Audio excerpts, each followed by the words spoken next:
This is the demand committee. In the demand committee, there are actually 4 objectives: objective 4, 5, 6, and 8. So Grant Kimberly has responsible for 3 of those objectives. So we're going to talk about those 3 objectives in this short video. First, Grant, we're going to talk about objective number 4, which is to increase exports of Iowa and U.S. soybeans and soy products. So kind of the current state of your international marketing programs, if you will. Talk about that. Well, our international marketing programs that we have for Objective 4 is we work in a lot of partnerships. We work with the U.S. Soybean Export Council.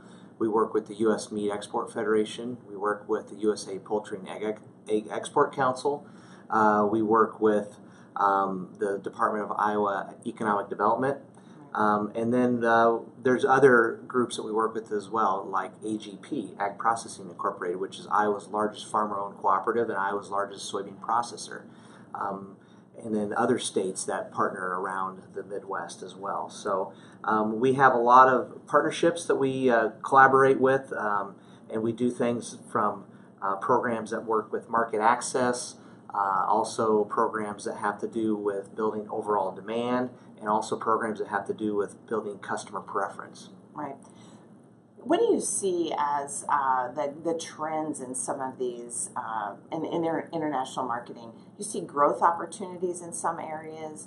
What do you see on the horizon for these projects and these programs? Yes, so the big picture for international marketing is demand should continue to grow. It is growing around the world. We are seeing growth in places all throughout Asia. Of course, we all know about China being such a large market, but other areas of the world, Latin America, and even parts of the Middle East, and then maybe even the Asian subcontinent and Southeast Asia will continue to grow. So those are opportunities that we can continue to invest in and try to develop and grow faster.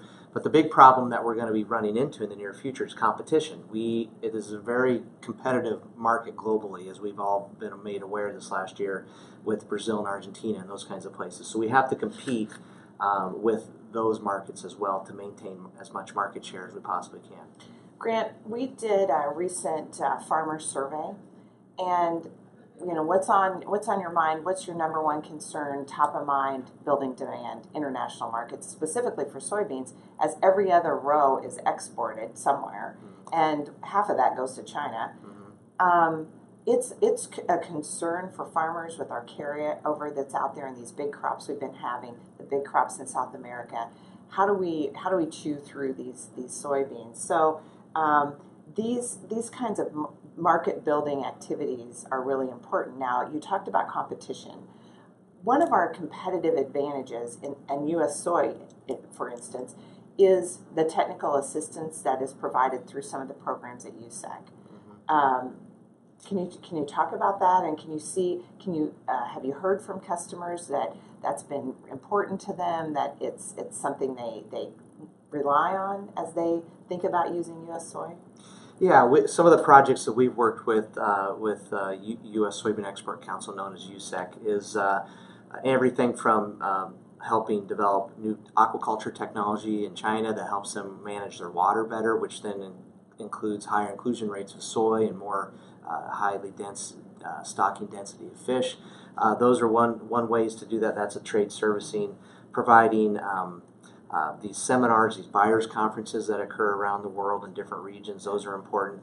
And really, in the big picture that I see here, that I think will need more focus in the short term at least, is market access issues, because we're in an environment where everybody is trading political jabs around the world, and there's threats of tariffs and duties and so forth. And so market access is probably going to be the biggest hindrance that we have here in the near future, and an area that we've got to really be on top of as a soybean industry, and trade agreements, all those kinds of things, and how they play in.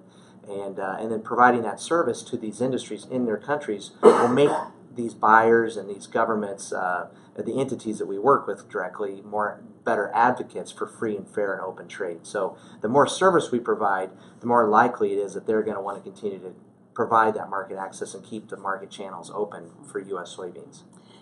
Before we leave the topic of trends that you see on the horizon, are there other areas of the world, maybe different than China, that seem to really be on the move that you've really noticed? Wow, they're really importing a lot all of a sudden. Have you noticed any areas in the world that seem to be growing quickly? There's growth occurring all over the world, but I think in particular outside of China, you're looking at parts of Latin America, and I think you're looking at Southeast Asia.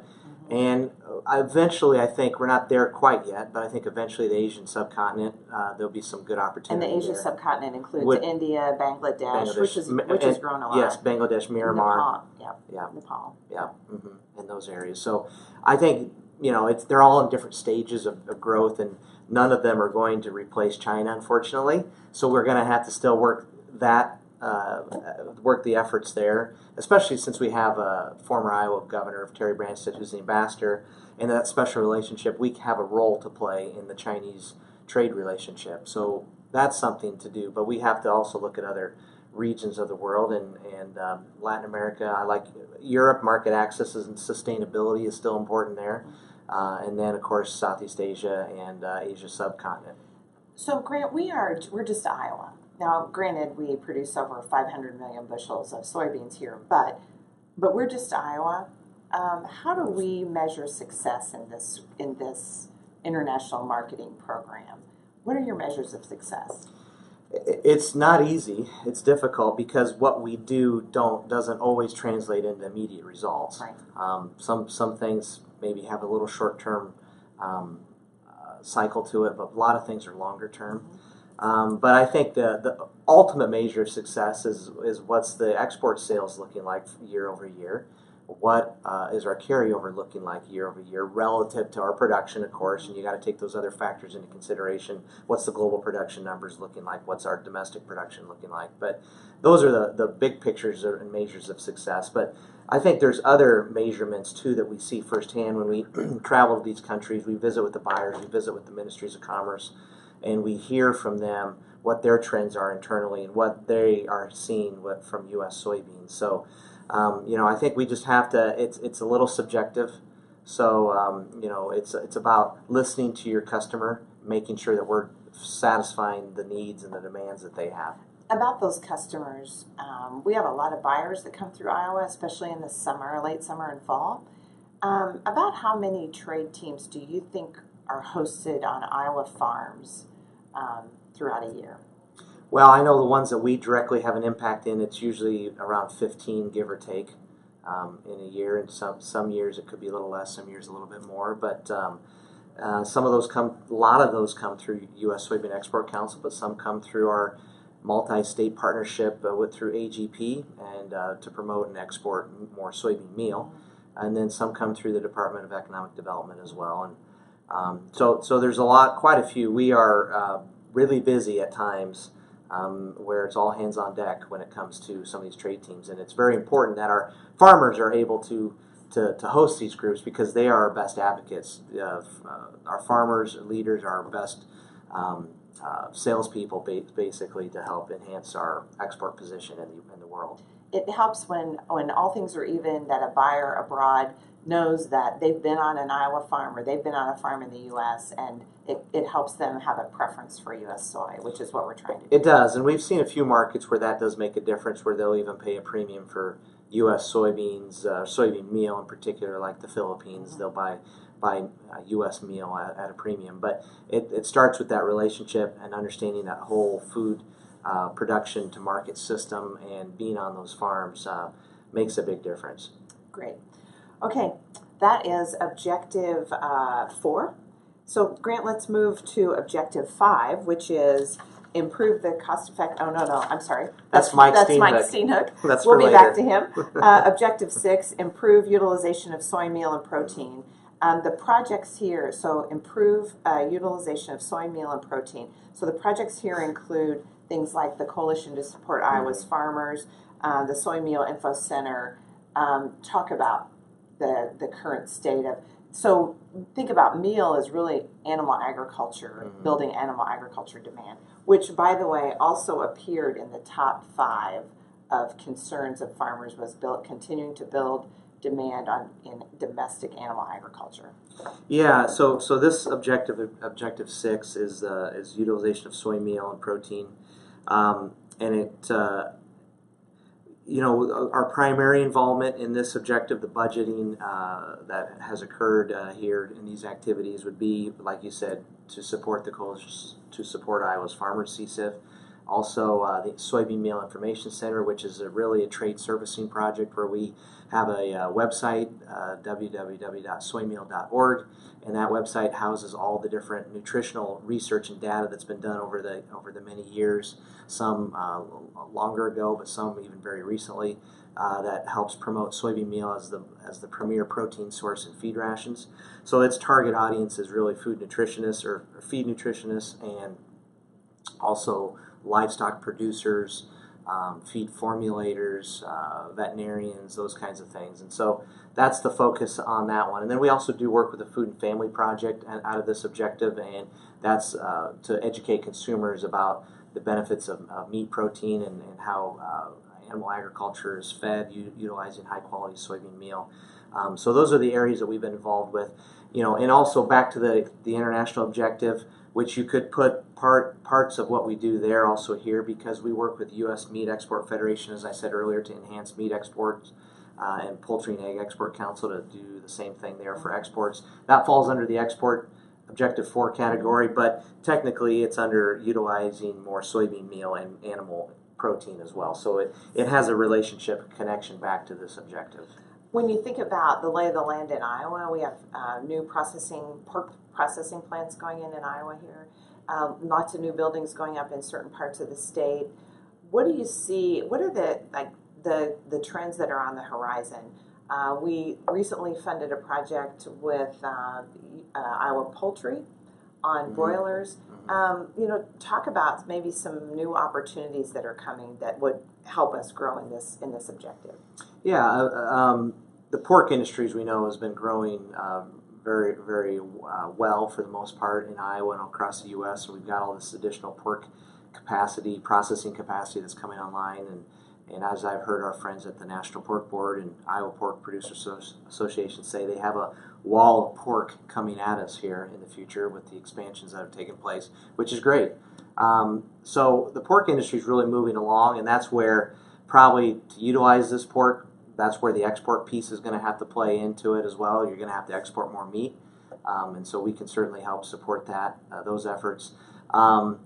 And then on the poultry side, yes, there's opportunities to grow the poultry industry in Iowa. Iowa is the nation's largest egg producer, but we should also be a bigger player in the broiler meats sector as well.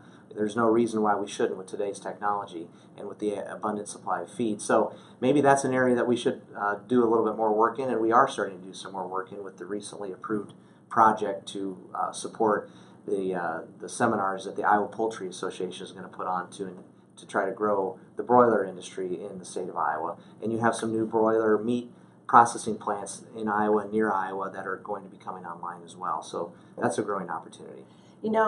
Again, measuring success is a challenge sometimes, but you are able to have some real measurements here in Iowa, aren't you? Yeah. Oh, and before we do that, I'd be remiss if I didn't mention the Soy Aquaculture Alliance. That the funding for that initiative comes out of this objective as well, Objective 6. So our partnership with the Soy Aquaculture Alliance, which is a multi-state initiative, much like the Soy Transportation Coalition, and its goal is to grow the aquaculture industry in the state of Iowa, which will utilize more soybean meal. So back to your other question, how do we measure success? It's much the same way. In this kind of business, we can't measure it in direct sales immediately with immediate impacts, but we can see the trends, the long-term trends. And that's probably the best way to do it is what are the trends over several years? And are we seeing increases in this case, animal livestock numbers? Are we seeing additional slaughter capacity? Are we seeing additional aquaculture projects come online and feed projects, things like that? So that's what we have to do, is to use common sense to determine, is it making a difference? Are we seeing trend changes that are starting to occur? Okay. Okay. And the crush capacity in Iowa, we have the largest crush capacity of anywhere else in the country, right? Yes, Iowa is the largest crusher in the United Our time is States. up, Grant. Yeah, Iowa's the largest crusher in the United States by hands down, and it's and that's why we have a good livestock industry in the state of Iowa. But we also have to export that meal, and we have to use what we can here and then export the rest. Okay, so the third and final objective of yours is to increase demand for soybean oil. Again, you work with a lot of national partners that are in the soy family, like the National Biodiesel Board. Talk about that kind of area that you work in. Yeah, again, in the demand area and market development area, we're all about partnerships and relationships. There's a lot of different entities that we collaborate with. And so in the oil objective area, from on the more of the biodiesel industrial side, Linda works more on the human utilization side. But when it comes to this area, a very key and important partner that we have to work with is the National Biodiesel Board. The National Biodiesel Board is the national trade association that works on behalf of the entire biodiesel industry. It was founded by the U.S. soybean industry back in the 90s. Iowa Soybean Association was one of the original founding members of that organization. So that's a partnership, a great example of a partnership between the soybean industry and providing some of the checkoff funding that's necessary to do the promotion, the research, the market development activities. And then also the membership side of it, where the biodiesel industry pays their membership dues, who provides the funding for the policy activity and all the policy efforts that need to be done. And those two things can work together to help to grow the industry overall, which has grown to an industry that now utilizes over 6 billion pounds of soybean oil. That was more soybean oil than what we even lost with the trans fat labeling several years ago. So it's a good thing the biodiesel sector moved in to fill some of that void that we had. So 1 in every 3 pounds of soybean oil is used in biodiesel manufacturing, correct? Give or take from year to year, yeah. We're looking at about 30% of all the soybean oil is going into biodiesel at this time in industrial applications. And if you look at the total feedstock mix of how biodiesel is produced, over 50% of it is soy-based, as utilizing as soy as the major feedstock. But the other major feedstocks are animal fats, which is being fed soybean meal, and so it helps the livestock industry. We also know that research says that biodiesel, by adding value to the oil side that biodiesel adds, it lowers the price of soybean meal, which then also helps the livestock sector. So again, Objective 8 ties into Objective 6, which ties into Objective 4. Right. They all kind of tie into one another. We also hear a lot about high oleic soybeans, so high oleic oil, which would help us with the trans fat situation. But so Iowa, we haven't really grown a lot of those high oleic soybeans here in Iowa. But what's your involvement in that project from a national perspective? Right now we're more just on the outside of it, monitoring and learning as much as we can, because it hasn't, it's still in the very, very early stages of its development, and we haven't seen a lot of growth in Iowa yet. But I do think that there should be opportunities down the road. We'll see more opportunities for farmers to grow high oleic soybeans, because there's benefits to it for the food sector, no doubt about it. That's kind of the first target. But the industrial application benefits for high oleic soybean oil have shown a lot of promise. Things like making bio-based polymers, cell phone covers as an example, plastics, and even in biodiesel, because it helps the stability, the longer shelf life of the product. So much like it does with food, it would do the same thing in industrial applications. So it has potential. We got a ways to go yet, but hopefully we can get there. You'll also hear from Linda Funk, who will talk about the human side of both soy protein and soybean oil on the human in the food projects. So you'll hear more from her. There will be an additional video with her. So Grant, wrapping up here, in all of these organizations that you have partnerships with, we have farmer leaders from Iowa that participate in those on those boards as well, in those meetings. So they have connection and input into that. Isn't that correct? Yeah, all of these different industry partnerships that we have in organizations, we want farmer involvement. We have farmer involvement. A lot of them have we have representatives on these boards that serve as our liaison between the Iowa Soybean Association and these industry partners, and so that's really important. And so, and we sometimes we even have more than one that can serve in those roles. Some of them are more formal than others, but certainly there's those opportunities to get engaged, and that's the best way for us to learn and to get more up to speed on these issues, is getting engaged at these national levels, at these conferences and these other meetings and coalition meetings that take place. I mean, for instance, on biodiesel, we learned that, you know, with these partnerships, biodiesel adds 63 cents a bushel to the price of soybeans, and farmers really start understanding that when they see and hear about it firsthand from the producers, and see it from the soybean crushers and processors, and see how all that fits. But it's the same way in all the different partnerships we do in all the different program areas. I will also add that Grant also serves as the executive director of the Iowa Biodiesel Board, so he has a board responsibilities with that organization as well. Grant, Yeah. Thank you very much. Do you have anything you'd like to add to wrap up? Well, there's always more to talk about, and there's a lot to do. The world's a big place. The world's growing. Most of the population lives outside of the world, so we're going to have to continue to or outside of the U.S. I mean, so we're going to have to continue to marketing is never done. We're always doing this. It's a constant effort every single year, and so, you know, we'll just have to continue to push ahead, work with our partners, work with our experts. Evaluate where those opportunities are and try to grow that overall demand, because the bottom line is we have to reduce carryover in the ending stocks to help raise the price of soybeans, and we have to do that by continuing to be competitive and to grow that market. Great, thanks. We are with Mike Steenhoek, who has responsibility for objective number 5, which is improve the cost effectiveness, reliability, and competitiveness of the U.S. transportation system.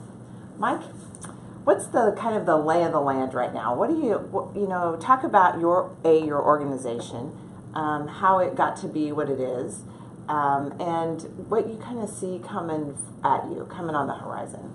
Well, the decision to create the Soy Transportation Coalition was really due to this reality and this realization that, number one, transportation is integral to the profitability of the soybean farmer. So it's not just a function of farmers growing the crop, and it's not just a function of having demand for that crop.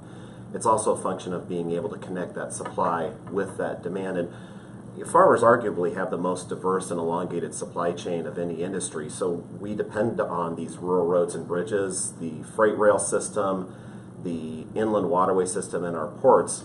And so farmers realize we've got to be attentive to these issues. We've got to prioritize them. If we don't, we shouldn't expect other people to do that. And so, number one, it's an important issue, and number two, one of the concerns that farmers, and that certainly I have, is that there very much is an urban bias that infects so much of our decision making in this country, at the federal level and also at the state level. And so farmers need to be engaged on these things. If they don't, then we'll see more and more of the urban perspective dominate. And so when you see a transportation bill get passed, it'll be disproportionately focused on alleviating urban congestion, long commute times. That certainly is a problem in this country, but we also need to be attentive to the challenges of moving freight, including agricultural freight. And so that's really what the Soy Transportation Coalition aspires to do. When you think about the trends or the challenges that are on the horizon, you outlined some of that. Grant, we just had a big conversation with Grant about demand and getting our products to these other markets. Clearly, the competitive advantage for the U.S. at the moment has been our transportation system. But Brazil is building quickly. Many other countries are helping them build. So the competitive advantage of our transportation system is really, really critical. What are some of the things you do to share that message with decision makers? Well, it's important to focus on the fact that agriculture is a low margin industry. So agriculture makes its money by having this very small profit margin and then multiplying that by millions of bushels, if not billions of bushels. And so the way to protect and preserve that profit margin is to look for every opportunity to reduce costs. And transportation, bottom line, is a cost. And so any opportunity to reduce those costs, even if it's marginal, it will have significant impact. So things like making sure that we have a more cost-effective way of replacing and maintaining our rural roads and bridges. That's a big cost for local communities, for local farmers. They're the ones who actually pay for them. Things like making sure that we are doing a better job of maintaining and preserving our series of locks and dams so that they're less of a burden.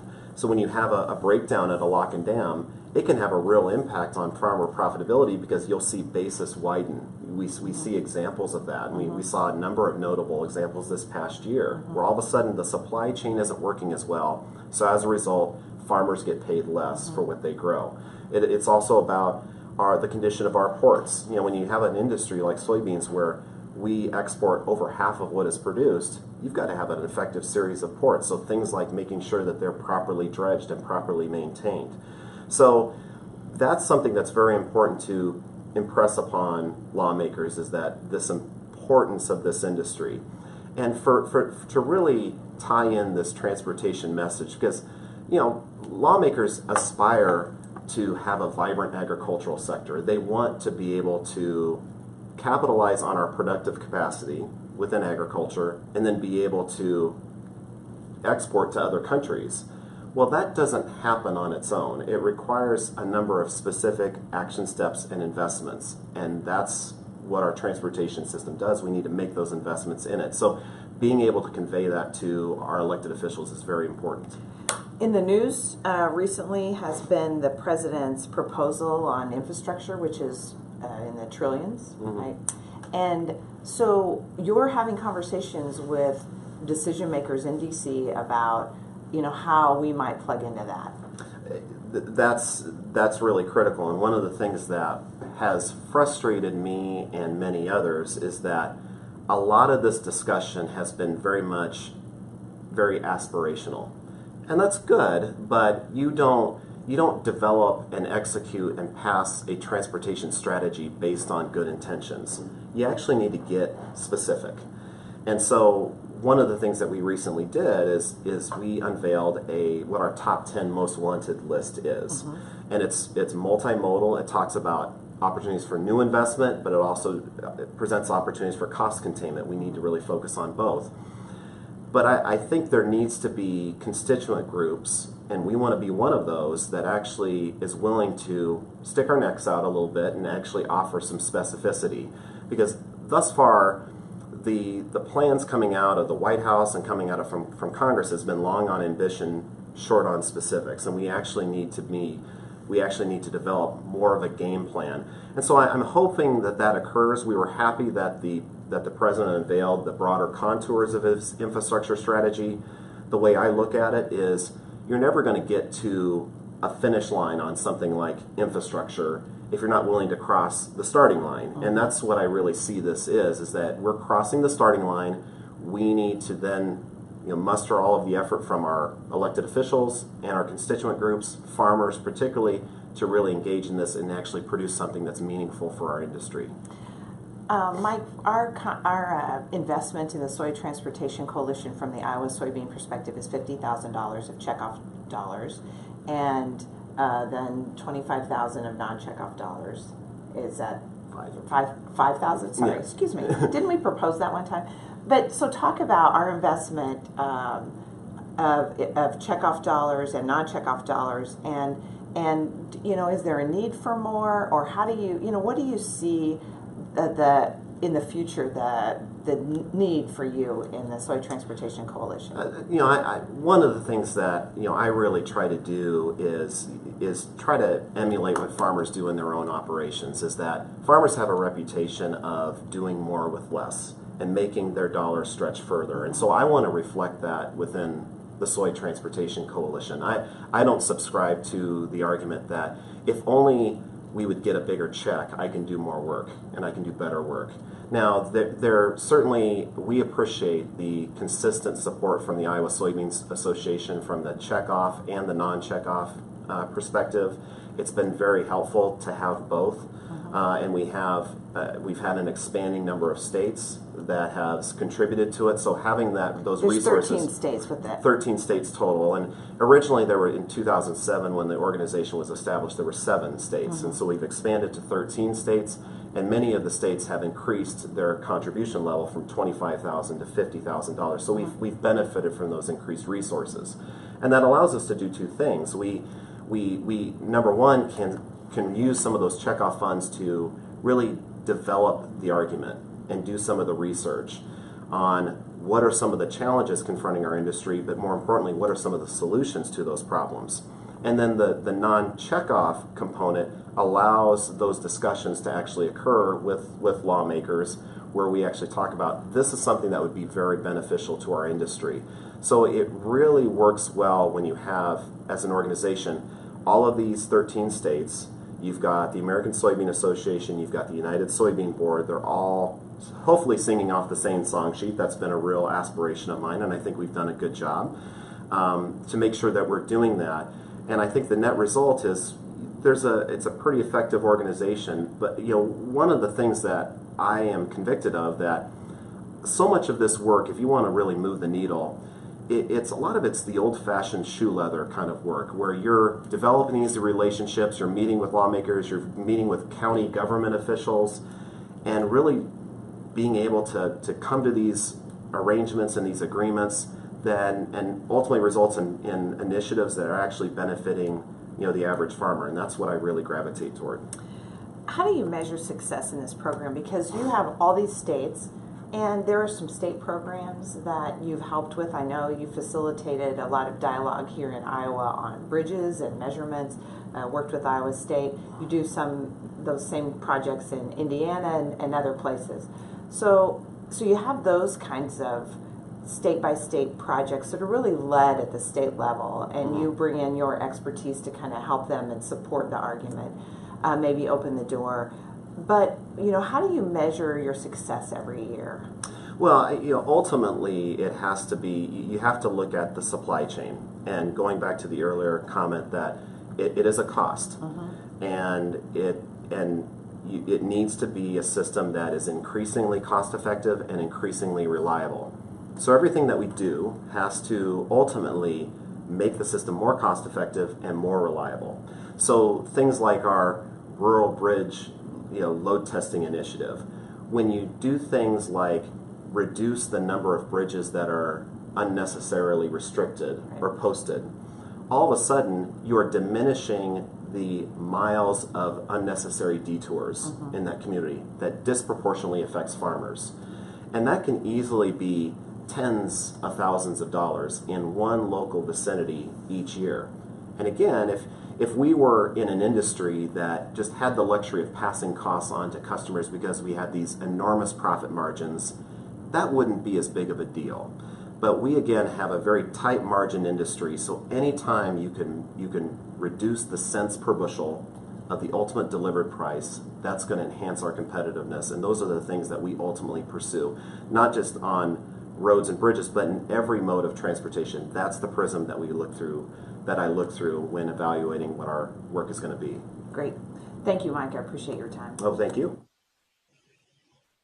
Hi, this is Objective 6, protein and meal, and Objective 8, which is soybean oil, and both of these are for human health. In my 18 years of being involved with soy foods, this is the best opportunity for soy protein for humans, as well as the most challenging. Plant-based protein is trending across the US, and in every trend survey that's out there, plant-based food is part of it. But soy should be the preferred protein. It's nutritionally superior. Companies are adding plant protein products to their profile, like Tyson investing in Impossible Burger. Companies are not doing this for fun. They feel there's an opportunity to capture plant-based protein consumers. Potential growth? Predictions are that plant-based market is predicted to grow 6 to 9% annually to 2054. It could represent more than $4 to $6 billion in sales by 2020. In 2017, 20% of all food and beverages launched in the US with plant protein featured pea protein. The number of food products containing pea protein has grown by 200% in the last 3 years. And in fact, Cargill just did a joint venture in Oskaloosa with Purus for pea plant protein manufacturing. Our current programs include, we have a great partnership with the Iowa Restaurant Association, and we will continue to do the beef and soy contest. And I must divert for a second to let you know some really brand new news out there. It's from the Culinary Arts Institute of America, which is really the gold standard for culinary education. They worked with Harvard to do a survey of consumers to see what the opportunities were for food service operators.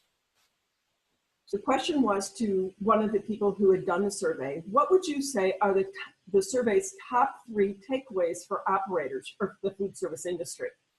Quote, first, most consumers want to increase consumption of plant proteins and decrease red meat. We learned that consumers are not interested in eliminating meat from their diets. Let me say that again. Consumers are not interested in eliminating meat from their diets. Rather, they're looking to reduce red meat. We see the biggest dietary shift in meat eaters wanting to move towards flexitarian, meaning sometimes you eat meat and sometimes you don't. And we know intrinsically that's not eliminating, but limiting meat. They go on to say, consumers are looking to increase plant-based foods across all key meal parts, which means breakfast, lunch, and dinner, unquote. So we were a bit ahead of the trend by doing the beef and soy contest, where beef is the center of the plate and soy is on the side. We have come up with some really great applications, and we'll continue to do that and really start to work much harder on making sure that operators across the U.S. know that. We will continue to do soy salad dressing contest at the state fair. We have a great website and a robust social media and media relations program. What are the obstacles? Well, as you can tell, pea protein is on my mind, and it is an obstacle. We need to continue to make sure that soy protein is looked at the gold standard when it comes to human health. The internet is an obstacle. I've been saying for the last 20 years, you can find anything, any answer you want on the internet. It's making sure you understand if it's right or wrong and how do you vet it. We need to work on all the myths that are out there about soy protein. I also think there's been a lack of focus and dominance for soy protein for many food manufacturers. We need to work on that. So that's what I think about the soy for human health, the protein market. Let's talk about oil. It's all about high oleic soybean oil. Lots of competition though, canola, sunflower, palm, etc. We are a bit late to the party, so we need to continue to get the word out about the advantages and applications. We need to train the food service operations about the management of oil, not needing to change the oil every 6 to 7 days just because that's what you've always done. This is a quote from Dow DuPont. Right now, high oleic soybean oil here in the Midwest is 2 to 3 cents a pound cheaper than high oleic canola. One of the biggest competitors is still commodity soybean oil, and I think they mean partially hydrogenated soybean oil, as restaurants just buy what's cheapest without regard to fry life. Currently, high oleic soybean oil, there is about a 7 to 10 cent premium over commodity soy oil, but it has 2 to 3 times the fry life. So lots of education is needed. We need to make sure that operators understand all the oils that are out there and what the applications are for them. Really the target for restaurants is the ones that have 5 to 10 to maybe 800 units. It's the mid-sized operations, not the McDonald's of the world. We need to get them to do trials and then adopt the high oleic soybean oil. Our seminars have been very successful, but we need to keep increasing the awareness of this oil. Thank you for your support over the last 18 years. I'm off to Japan to go do a foods presentation at the Natto competition. So arigato, and talk to you soon. Thank you.